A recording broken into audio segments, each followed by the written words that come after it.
ನಮಸ್ಕಾರ ವೀಕ್ಷಕರೇ, big boss ಮನೆ ಬೆಲೆ ಎಷ್ಟು ಗೊತ್ತಾ? ಇದನ್ನು ಕೇಳಿದರೆ ನೀವು ಶಾಕ್ ಆಗ್ತೀರಾ. ಬಿಗ್ ಬಾಸ್ ಮನೆ ಅಥವಾ ಬಿಗ್ ಬಾಸ್ ಶೋ ನಡೆಸಲು ಎಷ್ಟು ಖರ್ಚಾಗುತ್ತೆ ಗೊತ್ತಾ? ಈ ಶೋ ಇಂದ ಕಲರ್ಸ್ ಕನ್ನಡ ಗಳಿಸಿದ ದುಡ್ಡೆಷ್ಟು ಇವೆಲ್ಲವನ್ನು ಈ ವರದಿಯಲ್ಲಿ ತಿಳಿಯೋಣ. ಮೊದಲಿಗೆ ಬಿಗ್ ಬಾಸ್ ಮನೆಯನ್ನು ನಿರ್ಮಿಸಲು ತಗಲುವ ವೆಚ್ಚ ಸುಮಾರು 5 ಕೋಟಿ ರೂಪಾಯಿಗಳು.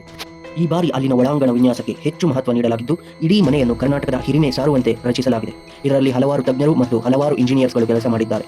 ಮತ್ತು ಬಿಗ್ ಬಾಸ್ ಕಾರ್ಯಕ್ರಮದಲ್ಲಿ ಸುಮಾರು 700 ಜನ ಕೆಲಸ ಮಾಡುತ್ತಿದ್ದು, ಇದರಲ್ಲಿ direction department, production department, task ಮತ್ತು ಡಿಒಪಿ ಮುಂತಾದ ಕೆಲಸಗಳಿದ್ದು, ಎಲ್ಲಾ ಕೆಲಸಗಾರರ ಸಂಬಳ ಸುಮಾರು 4 ರಿಂದ 5 ಕೋಟಿ ಎನ್ನಲಾಗಿದೆ. ಮತ್ತು ಎಲ್ಲಾ ಸ್ಪರ್ಧಿಗಳ ವಾರದ ಸಂಬಳ ಒಟ್ಟು ಮೊತ್ತ ಸುಮಾರು 1 ರಿಂದ 3 ಕೋಟಿ ಎನ್ನಲಾಗಿದೆ.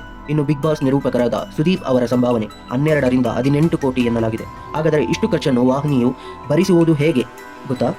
ಇಷ್ಟು ಖರ್ಚನ್ನು ವಾಹಿನಿ ಕೇವಲ ಕೆಲವೇ ದಿನಗಳಲ್ಲಿ ಗಳಿಸುವುದು ಹೇಗೆ ಗೊತ್ತಾ? ನಿಜ ಸ್ನೇಹಿತರೆ, ಕಲರ್ಸ್ ಕನ್ನಡ ವಾಹಿನಿ ಬಿಗ್ ಬಾಸ್ ಸಮಯದ ನಡುವೆ ಪ್ರಸಾರ ಮಾಡುವ ಜಾಹೀರಾತಿನಿಂದ ತನ್ನ ಎಲ್ಲಾ ಖರ್ಚನ್ನು ಭರಿಸುತ್ತದೆ.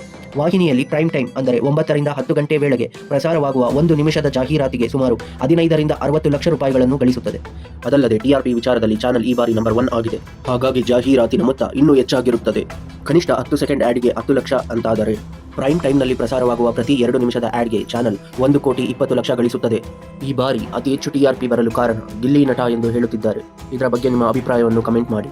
ಪ್ರತಿ 2 ನಿಮಿಷದ ಆಡ್ಗೆ 1 ಕೋಟಿ 20 ಲಕ್ಷ ಅಂತಾದರೆ ಇಡೀ ಸೀಸನ್ನಲ್ಲಿ ಪ್ರಸಾರವಾಗಿರುವ ಅಷ್ಟು ಆಡ್ಗಳಿಂದ ಚಾನಲ್ ಎಷ್ಟು ಹಣ ಸಂಪಾದಿಸಬೇಕು ಊಹಿಸಿ.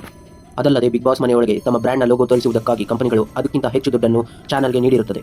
ಹೀಗಾಗಿ ಚಾನಲ್ ಪ್ರತಿ ಒಂದು ಸೀಸನ್ನ ಬಿಗ್ ಬಾಸ್ನಲ್ಲಿ ತನ್ನ ಇಡೀ ವರ್ಷದ ಖರ್ಚನ್ನು ನಿಭಾಯಿಸುತ್ತದೆ. ನಿಮಗೆ ಈ ವರದಿ ಇಷ್ಟವಾಗಿದ್ದಲ್ಲಿ ಗುಡ್ ಥಾಟ್ ಯೂಟ್ಯೂಬ್ ಚಾನಲ್ ಅನ್ನು ಸಬ್ಸ್ಕ್ರೈಬ್ ಮಾಡಿ.